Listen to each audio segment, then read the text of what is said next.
আসসালামু আলাইকুম। ভর্তি প্রত্যাশী মানুষজন, আজকে আমি তোমাকে এই ভিডিওর মধ্যে স্পেসিফিক ৪টা কারণ বলে দিব, যেই কারণে আসলে তুমি তোমার ভর্তি পরীক্ষায়, অ্যাডমিশন পরীক্ষায় চান্সটা মিস করবা। সো ওই ৪টা কারণ থেকে তুমি যদি আসলে নিজেকে দূরে রাখতে পারো, ওই ৪টা কারণ থেকে তুমি যদি আসলে নিজেকে এড়িয়ে চলতে পারো, বিলিভ মি তুমি অ্যাডমিশনে ইনশাল্লাহ চান্স পাবা। প্রত্যেকটা ভর্তি পরীক্ষাতে মানে জাস্ট এই ৪টা কারণই হয়। এই ৪টার ভিতরে একটা হতে পারে, একাধিক হতে পারে। এই ৪টা কারণের মধ্যে থেকেই তুমি দেখবা তোমার একটা ভালো ফলাফল না আসার জন্য, একটা ভালো মার্ক অবটেন না করার জন্য, একটা ভালো পজিশন হোল্ড না করার জন্য এই ৪টা কারণ দায়ী হয়। এই ৪টার ভিতর থেকে একটা করে ৪টাকেই জাস্ট খালি তুমি তোমার পরীক্ষার আগ থেকে এলিমিনেট করার চেষ্টা করো। বিলিভ মি তুমি চান্স পেতে বাধ্য। প্লাস তুমি যে উইকলি দিবা, তুমি যে হচ্ছে যে মানে paper final, subject final, topic final, যত যা ধরনের এক্সামগুলো দিচ্ছ, এই এক্সামগুলো দেওয়ার আগে একটু খালি মাথায় নিয়ে চেষ্টা করে দেখো যে এই ৪ জিনিসটা আমি আমার এক্সামের আগে আগে একবার চিন্তা করতেছি যে আমি একটা নর্মাল এক্সাম দিলাম, আমার ফলাফল কেমন হচ্ছে, এবং এই ৪টা জিনিস মাথায় রেখে ৪টা জিনিসকে আমি হচ্ছে যে মানে আমার জাস্ট রেগুলার পরীক্ষার মধ্যে আওতা মুক্ত করে পরীক্ষার মধ্যে বসতেছি। তুমি দেখবা তোমার ফলাফল 2x মিনিমাম ইনহ্যান্স হবে। চলো তাহলে শুরু করি। প্রথম যে জিনিসটা সেটা হচ্ছে খুবই ইউজুয়াল জিনিস, সেটা হচ্ছে ভাই তুমি কোশ্চেনে মানে উত্তর করতে গেছো, হতে পারে সেটা এমসিকিউ, হতে পারে সেটা রিটেন, যেটাই হোক না কেন তুমি কমন পাও নাই। এমসিকিউ হতে পারে, রিটেনও হতে পারে। তুমি কোশ্চেন দেখতেছো, তুমি কমন না। সো তোমার বেলা তো অবভিয়াসলি শর্ট সিলেবাস আছে।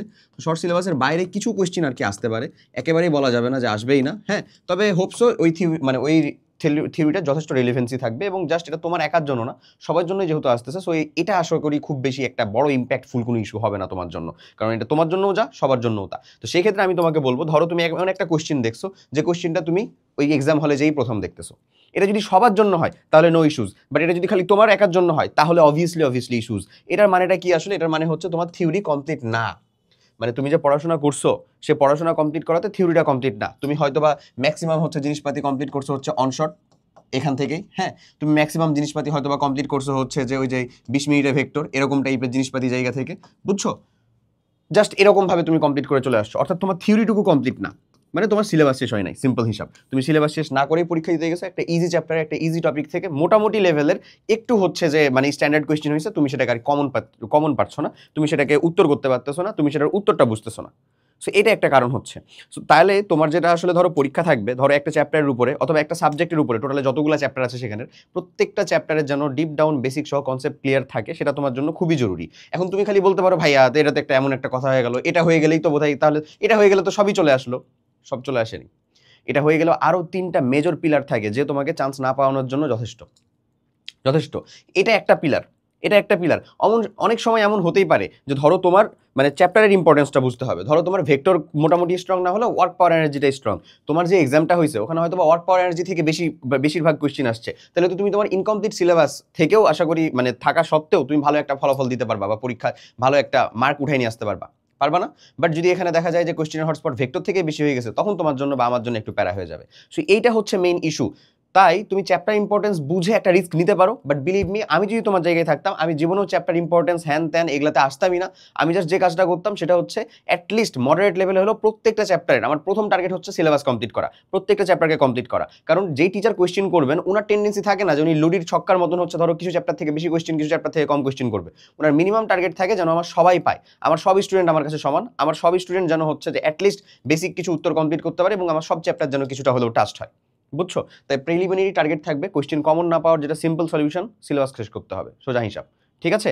আর সিলেবাস শেষ করার পরেও দেখতেছো কমন পাইতেছো না, তার মানে তুমি সিলেবাস শেষ করার অ্যাপ্রোচটা ভুল করছো। তুমি অনশট টনশট লাস্ট শট এগুলা দেখে আসলে সিলেবাস শেষ করছো। এগুলা দেখে সিলেবাস শেষ করে জাস্ট বোর্ড পরীক্ষাটা তুমি কাটায় উঠতে পারবা, অ্যাডমিশনে একেবারে ওই 0.95 মাইক্রোমিটারের যে ছাঁকনি আছে ওটা দিয়ে ফিল্টার হয়ে যাবে। সো ওরকম করা যাবে না। ওকে, এরপরে নেক্সট কারণটাতে যদি আমি যাই, সেটা হচ্ছে ধরো ওই সময় এক্স্যাক্ট ভুলে গেছো।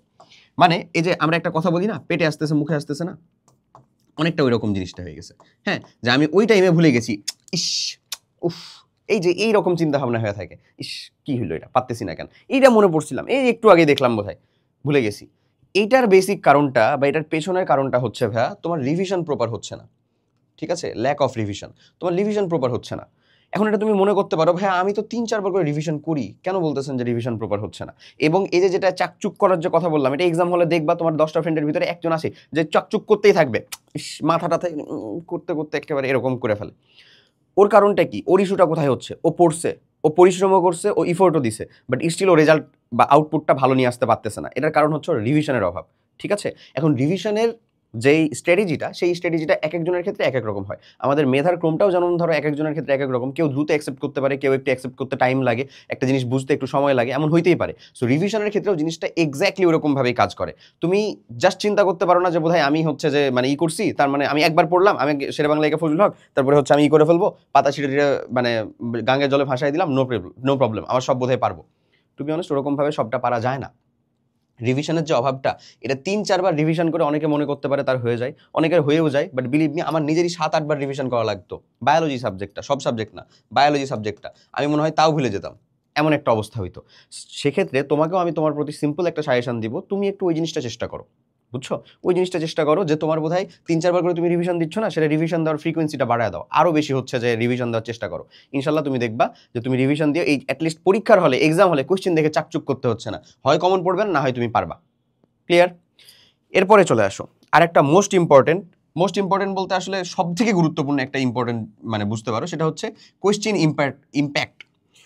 ইম্প্যাক্ট অনুযায়ী কাজ না করা। এটা 2 রকমভাবে ঘটতে পারে। আমি 2টা প্রসেসই সুন্দর মতন লিখে রাখছি, 2টা প্রসেসই। দেখো, কোয়েশ্চেন ইম্প্যাক্ট বলতে তুমি একটা সিম্পল পড়ার সময় যখন তোমার এটা হচ্ছে এই যে উপরে লিখে রাখছি, এটা পরীক্ষার সময়, এটা হচ্ছে পরীক্ষার সময়, এটা হচ্ছে পরীক্ষার হলে যে তোমার 1.5 ঘন্টা আছে, হ্যাঁ 1 ঘন্টা 30 মিনিট আছে, সেটার কথা এখানে লিখে রাখছি, এটা এরকম। আর এইখানে যেটা লিখে রাখছি সেটা হচ্ছে তোমার প্রিপারেটরি স্টেজে, প্রিপারেশন কালে হচ্ছে এরকম। 2 ভাবে এই কাজটা কাজ করে, মানে এই জিনিসটা ইম্প্যাক্ট ফেলে হচ্ছে 2 ভাবেই। কিভাবে আমি একটু বুঝাই। যখন তোমার প্রিপারেশন কালে, তখন তুমি একটা জিনিস বুঝো, ধরো আমি কেমিস্ট্রির কথাই বলতেছি, কেমিস্ট্রিতে একটা সিম্পল কনসেপ্ট আছে হচ্ছে টিংচার আয়োডিন, অনেকেই নাম শুনছো বোধহয়, শুনেছো না? টিংচার আয়োডিন, এটা কি আসলে একটা অ্যান্টিসেপটিক টাইপের, তাই না? এখানে আয়োডিনের অর্থ একটা অ্যামাউন্ট আছে, ওই অ্যামাউন্ট দিয়ে এটাকে মেইনলি আসলে অ্যান্টিসেপটিক হিসেবে ইউজ করা হয়। এটা তুমি কোথায় পাবা? এটা তুমি পাবা হচ্ছে মৌলের পর্যাবৃত্ত ধর্ম এবং রাসায়নিক বন্ধন যে চ্যাপ্টারটা, সেটা সব শেষে বিবিধ টাইপের একটা কনসেপ্টে আমরা যখন পড়তাম তখন আমাদেরকে পড়া হয়েছিল যেটা আগের সিলেবাসের অন্তর্ভুক্ত ছিল। তাহলে তোমাদের ক্ষেত্রে তো আমরাই আগের সিলেবাস, তাহলে তারও আগের সিলেবাসের অন্তর্ভুক্ত এই জিনিসটা, বুঝছো? সো এটা আসার পসিবিলিটিস কোথাওই নাই, আসতেই পারে। জৈব রসায়নের ক্ষেত্রে তুমি একটা জিনিস পাবা, একটা নাম শুনে থাকবা বোধহয়, নিন হাইড্রিন পরীক্ষা। এই জিনিসগুলো তুমি চাইলে 100টা আরও বলতে পারো না, বানাইতে পারো না, বা তুমি বের করে নিয়ে আসতে পারো না। প্রত্যেকটাই কি সমান পরিমাণে গুরুত্বপূর্ণ? তুমি কি তোমার বেসিক পড়া যে হ্যালোফর্ম বিক্রিয়াকে দেয়, ক্যানিজারো বিক্রিয়াকে দিবে না, এগুলা বাদ দিয়ে নিন হাইড্রিন পরীক্ষা কি, টিংচার আয়োডিন কি, এই সকল বিষয়ে সময় দিবা? টু বি অনেস্ট, যদি তুমি আসলে মানে সুস্থ জ্ঞানের মানুষজন হও তাহলে নিশ্চয়ই দেওয়া উচিত না। তুমি হায়েস্ট 1-2 বার রিডিং পড়তে পারো যে ইম্পর্টেন্ট টপিক এগুলো একবার কোথাও না কোথাও এসে আছে। এই যে নিন হাইড্রিন পরীক্ষার কথা বলছিলাম, এই যে ধরো তুমি আজকে তোমার সাবকনসিয়াস মাইন্ডে একবার শুনলা যে ভাইয়া কোনো একটা ভিডিওর মধ্যে বলছিলেন নিন হাইড্রিন পরীক্ষা, এই জিনিসটা কি? অ্যামিনো অ্যাসিডের শনাক্তকরণকারী পরীক্ষা। আমরা তো বলি যে জৈব রসায়নের ক্ষেত্রে আমার শনাক্তকারী বিক্রিয়া, আমার নামধারী বিক্রিয়াগুলো খুবই গুরুত্বপূর্ণ, তাহলে এটাও নিশ্চয়ই গুরুত্বপূর্ণ। টু বি অনেস্ট অবশ্যই গুরুত্বপূর্ণ, বাট তোমার সিলেবাসের অন্তর্ভুক্ত না। এখন আমি তোমাকে যেটা বলতেছিলাম সেটা বুঝো। ধরো তোমার কোয়েশ্চেন হবে হচ্ছে টোটালে 60টা, কেমিস্ট্রিতে এমসিকিউ থাকবে হচ্ছে ধরো 15টা। একমত আশা করি। চ্যাপ্টার আছে কয়টা টোটালে বলো? শর্ট সিলেবাসে 8টা। তাহলে পার চ্যাপ্টারে 2টা করে কোয়েশ্চেন পাচ্ছে না। যেখানে পার চ্যাপ্টারে 2টা করে কোয়েশ্চেন পাচ্ছে না, তার ভিতরে আবার জৈব রসায়ন একাই দেখবা হচ্ছে 3টা থেকে 4টা কোয়েশ্চেন নিয়ে রাখছে জৈব রসায়ন, কারণ তুমি নিজেও বুঝতেছো ওই চ্যাপ্টারের ইম্প্যাক্ট বেশি অবশ্যই। তো ও যদি 3টা থেকে 4টা কোয়েশ্চেন নিয়ে নেয়, তাহলে তোমার বাকি থাকে হচ্ছে আর ধরে নাও মানে অন এভারেজ তুমি ধরে নাও 4-13টা, বা আর ধরে নাও হচ্ছে 12টা কোয়েশ্চেন বাকি আছে। আর 12টা কোয়েশ্চেন বাকি থাকার ভিতরে 7টা চ্যাপ্টার বাকি আছে, তার ভিতরে কর্মমুখী রসায়ন হাইয়েস্ট একটা নিবে। তাহলে বাকি থাকতেছে আর টোটাল আমার 6টা চ্যাপ্টার, কোয়েশ্চেন থাকতেছে হচ্ছে 12টা। ভালো করে বুঝো, বাকি থাকতেছে আমাদের কয়টা, মানে 6টা চ্যাপ্টার, কোয়েশ্চেন থাকতেছে 12টা। তাহলে পার চ্যাপ্টারে আমার কোয়েশ্চেন কয়টা? 2টা করে। একটা চ্যাপ্টারের ভিতরে টপিক কয়টা বলতো আমাকে? কেমিস্ট্রিতে মিনিমাম 30+ টপিকের কম আছে কোথাও? যে কোনো একটা র্যান্ডম চ্যাপ্টারের কথা সিলেক্ট করো তো, গুণগত রসায়ন, টপিক যে এই চ্যাপ্টারের ভিতরে এটা একটা টপিক, হ্যাঁ অবশ্যই এখানে আমার মানে ওই যে কোয়ান্টাম সংখ্যা একটা টপিক, এরকম ভাবে টপিক যদি বিশ্লেষণ করো 25টা থেকে 30টা করে টপিক থাকবে না? ওই 25টা থেকে 30টা টপিকের আন্ডারে তোমার কোয়েশ্চেন আসতেছে মাত্র 2টা। একটু প্র্যাকটিক্যালি চিন্তা করে দেখো, 2টা না? তো যদি ওই 2টা আসে, তাহলে সেক্ষেত্রে ওই টিংচার আয়োডিন বা নিন হাইড্রিন পরীক্ষার সম্ভাবনা কতটুকু রে বাপ? তোর তো বেসিক টপিকই আগে ক্লিয়ার করতে হবে, বেসিক জিনিসপাতি আগে ক্লিয়ার করতে হবে, মেজর বা মেইন জিনিস যেটা, মেইন থিম যেটা, সেটা আগে বুঝতে হবে, তারপরে না যে ডিপ ডাউন কোয়েশ্চেন হইতে পারে। বুঝা গেছে? সো ম্যাক্সিমাম ধরো তোমার কোশ্চেন যে আমি 60টার কথা বলছি না, এখানে ফিজিক্স, কেমিস্ট্রি, ম্যাথ, এর ভিতরে ধরো মানে আমি ধরে নিলাম যে ফিজিক্স, কেমিস্ট্রি এবং বায়োলজি, মানে ম্যাথ, কেমিস্ট্রি আর বায়োলজি, ধরো এই 3টাতে এই কোশ্চেন প্যাটার্নটা ফলো করা হচ্ছে। ফিজিক্স এমন একটা জায়গায় দিছে যেই জায়গার ভিতরে ভেতর থেকে একেবারে কোশ্চেন করছে, যে জায়গাতে ওই ফিজিক্সের ক্ষেত্রে নিন হাইড্রিন বা হচ্ছে টিংচার আয়োডিন টাইপের যে কোশ্চেনগুলো আছে সেগুলাকে কিছু কিছু জায়গায় দিছে। এবং এটাও কিন্তু কিছু কিছু, এটা কখনোই দেখবা না যে পুরো একটা কোশ্চেন প্যাটার্নের মধ্যে কখনো 20% এর বেশি হবে। সেই 20% কি আদৌ মানে টোটালটাই ডিফাইন করে তোমার এক্সামের জন্য? সত্য কথা হচ্ছে না। সো আমরা আসলে মেইন থিম বাদ দিয়ে এই সকল জিনিসপাতির দিকে বেশি পড়ে থাকি। একটা পোস্ট দেখছি, একটা জিনিস দেখছি, এরকম আরে ভালো লাগছে, আরে দোস্ত এই ইনফরমেশনগুলো বোধহয় মনে রাখি, যেখানে সেখানে যত্রতত্র একেবারে টোটালি আনপ্ল্যান্ড ভাবে মানে তুমি জাস্ট ছড়িয়ে ছিটিয়ে যাওয়ার মতন করে ভাবে পড়তেছো, এটা আসলে একটা ভুল অ্যাপ্রোচ। আবার আর একটা ভুল অ্যাপ্রোচ আছে, সেটা হচ্ছে এক্সাম দেওয়ার ওই 2.5 ঘন্টাতে। দেখো ওই অ্যাপ্রোচটা কেমন। কেমিস্ট্রির 15টা কোয়েশ্চেনের ভিতরে, আমি আবারও উল্লেখ করি, কেমিস্ট্রির 15টা কোয়েশ্চেনের ভিতরে 11 থেকে 12টা কোয়েশ্চেনই থাকবে হচ্ছে কনসেপচুয়াল থিওরি। মানে থিওরি বলতে ডিরেক্ট থিওরি এরকম না, কনসেপচুয়াল থিওরি। ওই যে যেরকম ভাবে বললাম যে নিচের কোনটি আমাদের অ্যামিনো অ্যাসিডের শনাক্তকারী বিক্রিয়া, বা তুমি ডিরেক্ট বলতে পারো যে নিচের কোনটি আমার ক্লোরোফর্মের শনাক্তকারী বিক্রিয়া, কার্বিলামিন বিক্রিয়া কোনটি শনাক্ত করা যায় না, এই টাইপের যে জিনিসপাতিগুলা, ওগুলাকে আমরা কনসেপচুয়াল থিওরি বলতেছি। মানে ডিরেক্ট লাইন উঠিয়ে দেওয়া নাই, বাট জিনিসটা পারতে হলে বা উত্তর করতে হলে তোমাকে ট্যাকটিক্যালি যেতে হবে। এই যে থিওরি, এই কোশ্চেনের উত্তর করতে তোমার হাইয়েস্ট কতক্ষণ লাগা উচিত? যদি তোমার এটার বেসিক থাকে তাহলে হাইয়েস্ট তোমার 15 থেকে 20 সেকেন্ড না, এর বেশি কি যাওয়া উচিত? গোল্লা ভরাট করা সহ যাওয়া উচিত না। তুমি একটা কোশ্চেনের উত্তর করার জন্য ঢাবিতে সময় পাবা হচ্ছে 45 সেকেন্ড এমসিকিউ এ। সো তুমি পাবা হচ্ছে 3টা থেকে 4টা হচ্ছে ধরো ম্যাথ। তুমি একটা ম্যাথ পাইছো, সেটা হচ্ছে আমাদের 4 নাম্বার চ্যাপ্টার তড়িৎ রসায়ন থেকে, ধরে নাও W = ZIT দিয়ে একটা ম্যাথ আসছে, যেখানে তুমি জানো যে ZIT এর এই ম্যাথগুলো উইদাউট ক্যালকুলেটর সলভ করতে আমি যতই ভালো হাত ক্যালকুলেশন পারি, হ্যান্ড ক্যালকুলেশন পারি না কেন, আমার মিনিমাম 1 থেকে 1.5 মিনিট আমার লাগবেই। তুমি কেন ওই 1 থেকে 1.5 মিনিট ওইখানে সময় দিবা? কি দরকার? ওটার মার্ক কি 1-এর বেশি? ম্যাথ পারলে কি তোমাকে চান্স দিয়ে দিবে? ব্যাপারটা এরকম মোটেও না। তোমার যে কনসেপচুয়াল থিওরি আছে সেটাই তো তোমার ফেয়ার এনাফ উত্তর করার জন্য। এবং তুমি যে ওখানে সময় দিবা না এমন তো না। তুমি ওখানে ধরো 1.5 মিনিট সময় দিতে যে ওই 1.5 মিনিটের ভিতরে বায়োলজি তুমি 3টা দাগাইতে পারতা, কারণ ওগুলোতে তো থিওরি। তো থিওরিটিক্যালগুলো শেষ না করে তুমি কেন হচ্ছে যে কোয়েশ্চেন ইম্প্যাক্ট না বুঝে শুধু শুধু হচ্ছে সময় নষ্ট করতেছো ম্যাথের ভিতরে? এটা তো না, এই আমি তো হচ্ছে যে মানে আমি কোশ্চেন থেকে হচ্ছে যে কেন ছুড়ে যাব, এটা তো আমি করেছি, দিয়ে শুরু করে দিলাম মনে করো, 4 মিনিট ধরে লাগায় টাগায় দেখতেছো অপশনগুলো এত কাছাকাছি যে তুমি হচ্ছে হ্যান্ড ক্যালকুলেশনের উত্তর বের করে নিয়ে আসতে পারতেছো না। তুমি তো অলরেডি হচ্ছে 400 সিরিয়াল পিছিয়ে গেছো এই একটা সিম্পল মানে জাস্ট স্ট্র্যাটেজিক্যাল ভুলের কারণে। সো এমনটা করা যাবে না। থিওরিটিক্যাল জিনিসকে আগে প্রায়োরিটি দাও, কনসেপচুয়াল জিনিসকে আগে প্রায়োরিটি দাও, সেগুলোর আগে উত্তর করো। মার্ক সেম, প্রত্যেকটারই মার্ক সেম। ম্যাথে যাবো, ম্যাথ করতেই হবে, ফিজিক্সে বারবার হায়ার ম্যাথের পার্টি বেশি, সেগুলো করতে হবে, করব পরে করব, শেষে যেয়ে করব। ক্লিয়ার? ওকে, এরপরে চলে যাব আমরা আরেক দলের মানুষজন আছে যাদের নিয়ে কথা বলতে। এই দলেরকে নিয়ে কথা বলতে আমার খুব পছন্দ লাগে, কারণ আমি আসলে এই দলের অন্তর্ভুক্ত মানুষজন ছিলাম। সেটা হচ্ছে অতিরিক্ত লোভ করে নেগেটিভ খাওয়া। ওর চিন্তা ভাবনাটা কেমন? মনে হচ্ছে তো এইটাই, আমার গেস কখনো ভুল হয় না। দাগালাম, এক্সাম হলে চান্স পেয়ে গেছি, বাসায় আস্তে আস্তে মেরিটে জায়গা হচ্ছে না। ওকে, ওরে দেখলাম এটা দাগাইছে, ওই যে ওরে দেখতেছিলাম পেজ উল্টায় প্রথম কোশ্চেনটাই দাগাইছে এটা, আরে দাগা, ওর সেটা আলাদা গাধা। তুমি এটা জানো আসলে, আশা করি বেসিক হিসাব, তারপরে তোমার কাছে মনে হচ্ছে না আমি কোশ্চিনে ওই এককটা দেখেছি মনে হচ্ছে ঠিক ছিল, ওটাই দাগাইছে, দাগা। এই যে এই মানে খ আর গতে যাদেরকে রাখতেছি, অমুক বলে দিয়েছে। অ্যাডমিশনে যারা দেখাদেখি করে, যারা বলা বলি করে, আলহামদুলিল্লাহ এরা আসলে যারা পারে না মেইনলি, হ্যাঁ তারা আসলে এটা করে। যেমন আমি নিজেও মেডিকেল অ্যাডমিশন টেস্টে আমার কলেজে আমারই সেকশনে আমারই ক্লাসরুমে আমার মেডিকেল এক্সাম টেস্টটা হয়েছিল। আলহামদুলিল্লাহ আমি মানে ওটার কোনা কোনা চিনি। সো স্যার কোথায় থাকলে আমি কথা বলতে পারবো, দেখাদেখি করতে পারবো, এটাও খুব ভালো করে জানতাম।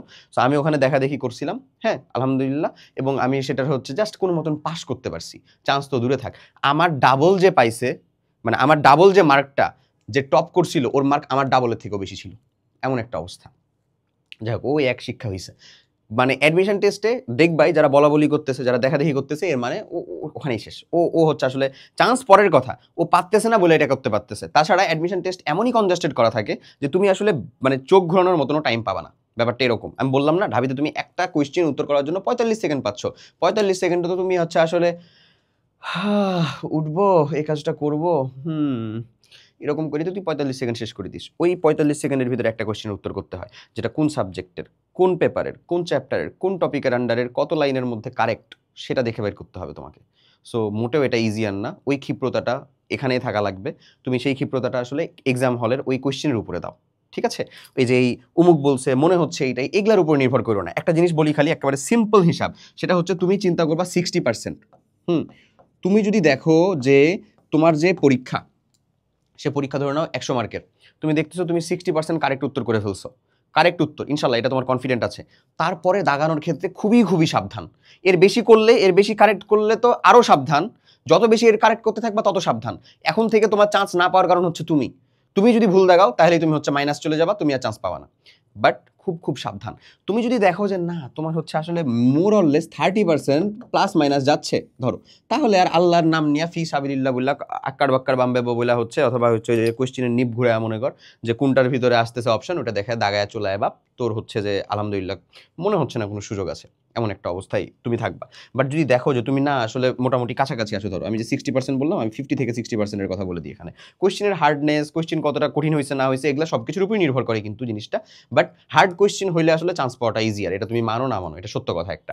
যাই হোক, যেটা বলছিলাম 50 থেকে 60%-এর ভিতরে যদি মনে হয় যে তুমি ঢুকে গেছো কারেক্ট দিয়ে, তাহলে খুব সাবধান। এখন থেকে চান্স না পাইলে তুমি লিটারেলি তোমার জন্যই পাচ্ছ না। বুঝা গেছে? জাস্ট তুমি এই 4টা কারণকে খুব ভালো মতন একটু মিক্স করে একটা ইমপ্লিমেন্টেশন দাও। তোমার যেকোনো একটা সামনের উইকলি হোক, তোমার ডেইলি হোক, তোমার হচ্ছে এনি টাইপস অফ এক্সাম যেটা সামনে অপেক্ষা করতেছে, বিলিভ মি তুমি খুব ভালো একটা আউটপুট বের করে নিয়ে আসতে পারবা। কারণ তুমি এখন জানো যে আসলে তুমি কি জানো না। বুঝছো? সো আশা করি যে তুমি তোমার মানে ডেইলি ইনক্রিমেন্টটা এরকমভাবে ঘটাতে পারবা। তাহলে আসলে করণীয় কি থাকবে? করণীয় জিনিসটা যদি জাস্ট আমি একটু টেনে দিই, তাহলে হচ্ছে ডে টু ডে তোমার করণীয় থাকবে এরকমই ভাই, first target full syllabus complete করা। এই ইনফিনিট লুপটাকে খালি হচ্ছে ফলো করো ভাই, আর কিচ্ছু করা লাগবে না। বুঝছো? এই ইনফিনিট লুপটাকে জাস্ট ফলো করো। ফুল সিলেবাস কমপ্লিট করো, এটা তোমার জন্য major target. Full syllabus complete করতে হবে কম্প্যাক্ট টাইমে। FCMB কই থেকে কমপ্লিট করবা? তোমার হচ্ছে যে লাইভ প্রোগ্রাম বা যেখান থেকে তুমি কমপ্লিট করতেছো, সেখানে তোমার একটা চ্যাপ্টার স্থিতিবিদ্যা, গতিবিদ্যা, পরের হচ্ছে জৈব রসায়ন, এই অংশগুলা শেষ হবে আরও একেবারে 1.5 মাস 2 মাস পরে, বা 1.5 মাস তো সময় নাই, ধরে নাও আরও 20-25 দিন পরে, এরকম টাইমে। ওই টাইমে অপেক্ষা করার থেকে তোমার জন্য সব থেকে বেটার হয় একটা রেকর্ডেড ফুল প্রোগ্রাম তোমার কাছে অ্যাক্সেস থাকা। সেজন্য আমরা তোমাকে সাজেস্ট করবো অ্যাটলিস্ট আমাদের হাল্কস্টার ইউনিভার্সিটি ইউনিট, তোমার মানে গুচ্ছ থেকে শুরু করে ভার্সিটির যতগুলা ইউনিটের এক্সাম হবে, PCMB বাংলা ইংলিশ সব কিছু রেকর্ডেড প্রোগ্রাম এখানে দেওয়া আছে, যেটা তোমার জন্য ভার্সিটি এই ইউনিটের থিওরিটিক্যাল যাবতীয় কোয়েশ্চেন ইনশাল্লাহ এর একটা সিঙ্গেল কোয়েশ্চেনের বাইরে যাবে না, শর্ট সিলেবাসের আন্ডারে যা কিছু আসবে। বুঝা গেছে? সো এখানে জাস্ট প্রত্যেকটার 20টা সাবজেক্ট মানে 20টা করে ক্লাস দিয়ে তোমাকে জাস্ট এটার ফুল সিলেবাসটা কমপ্লিট করে দেওয়া আছে। জাস্ট এটা কমপ্লিট করো, তারপরে নিজে হচ্ছে কোয়েশ্চেন ব্যাংকটা সলভ করবা। আর যদি দেখো যে আসলে নিজে কোয়েশ্চেন ব্যাংক সলভ করে এফিসিয়েন্সি পাচ্ছ না, নিজে কোয়েশ্চেন ব্যাংক সলভ করার জন্য আসলে যতটুকু পরিমাণে কি বলবো আগ্রহ বলো, অথবা হচ্ছে যে মানে টার্গেটেড পড়াশোনা বা কনফিডেন্স বলো, সেটা যদি না পেয়ে থাকো, তাহলে আমি বলবো যে ঢাবিকা কোয়েশ্চেন ব্যাংক সলভিং প্রোগ্রাম তোমার জন্য আরেকটা জ্যাকপট হতে পারে। এই ঢাবিকা কোয়েশ্চেন ব্যাংক সলভিং প্রোগ্রামের মধ্যে প্রত্যেকটা চ্যাপ্টারের একেবারে টপিক ওয়াইজ কোয়েশ্চেন সলভ করে দেওয়া আছে। ওই ট্যাকটিক্সটা হ্যান্ড ক্যালকুলেশনটা দেখানো আছে যে এই যে 20 সেকেন্ডের মধ্যে বা 45 সেকেন্ডের মধ্যে উইদাউট ক্যালকুলেটর হ্যান্ড ক্যালকুলেশনে কেমনে তুমি উত্তরটা কমপ্লিট করবা। বুঝা গেছে? ওকে, এরপরের কাজটা হচ্ছে না প্রচুর পরিমাণে এক্সাম অ্যাপেয়ার করতে হবে। এক্সাম অ্যাপেয়ার জন্য অফলাইন একটা বেস্ট সুযোগ, বাট যদি দেখো যে আসলে যাওয়া আসা সব কিছু মিলে তোমার টাইম কনজিউম হচ্ছে, বিলিভ মি সেটাকে সাইডে রাখো। উইকলি একটা অফলাইন এক্সাম, উইকলি 1টা থেকে 2টা অফলাইন এক্সাম দেওয়ার চেষ্টা করো ভাইয়া। এর বেশি প্রয়োজন নাই আসলে, ঠিক আছে? উইকলি 1টা থেকে 2টা অফলাইন এক্সাম দেওয়ার চেষ্টা করো এবং 15 থেকে 20টা মতন অনলাইন এক্সাম অ্যাপেয়ার করো। অনলাইন এক্সাম দেওয়ার মতন ইজি আর কিচ্ছু নাই। MCQ এক্সাম দিবা, একটা টাইমার সেট করবা, টাইমার তোমার ওখানেও চলতে থাকবে। আমাদের প্রত্যেকটা প্রোগ্রামের সাথে এক্সাম অ্যাড হয়ে আছে, প্রত্যেকটা প্রোগ্রামের সাথে স্ট্যান্ডার্ড এক্সাম অ্যাড হয়ে আছে। তুমি subject wise, chapter wise, topic wise চাইলে এক্সাম দিতে পারবা। এখানে চলে আসা হচ্ছে রিভিশনটা বা অ্যাক্টিভ রিকলটা খুবই জরুরি। এই অ্যাক্টিভ রিকল না করলে একদিক থেকে পড়তে থাকো, একদিক থেকে ভুলতে থাকো। কারণ এই সময় মানসিক টেনশন থাকে, মেন্টাল প্রেশার থাকে, কোথায় কি নিউজ দিল না দিল, এই ফেসবুকে হচ্ছে এই গ্রুপ ওই গ্রুপ ঘুরে বেড়াচ্ছ, এগুলাতে যে টাইমটা নষ্ট হয়, সেটার জন্য আসলে রিভিশন করাটা খুব জরুরি। ওই টাইমটা যদি একটা বান্দা, আল্লাহর বান্দা, বিলিভ মি, ওইখানে নষ্ট না করে রিভিশনে একটু সময় দেয়, ও যা পড়ছিল আগে, নতুন কিছু পড়তে বলতেছি না, বিলিভ মি ও অ্যাডমিশনে মিনিমাম 5000 স্টুডেন্টের থেকে আগে থাকবে। বুঝছো? 5000 স্টুডেন্টের থেকে জয়জন পরীক্ষা দিবে তার ভিতরে, আমি ওভারঅল বলতেছি না। বুঝা গেছে? সো জাস্ট এই জিনিসপাতিগুলো ফলো করতে পারো এবং এই 4টা কারণকে জাস্ট এলিমিনেট করো। ইনশাল্লাহ তুমি তোমার পরীক্ষা হলে, পরীক্ষার টাইমে, তোমার ডিজায়ার্ড পরীক্ষাতে খুব ভালো একটা ফলাফল বের করে নিয়ে আসতে পারবা। সবাই অনেক ভালো থাকো। আল্লাহ হাফেজ।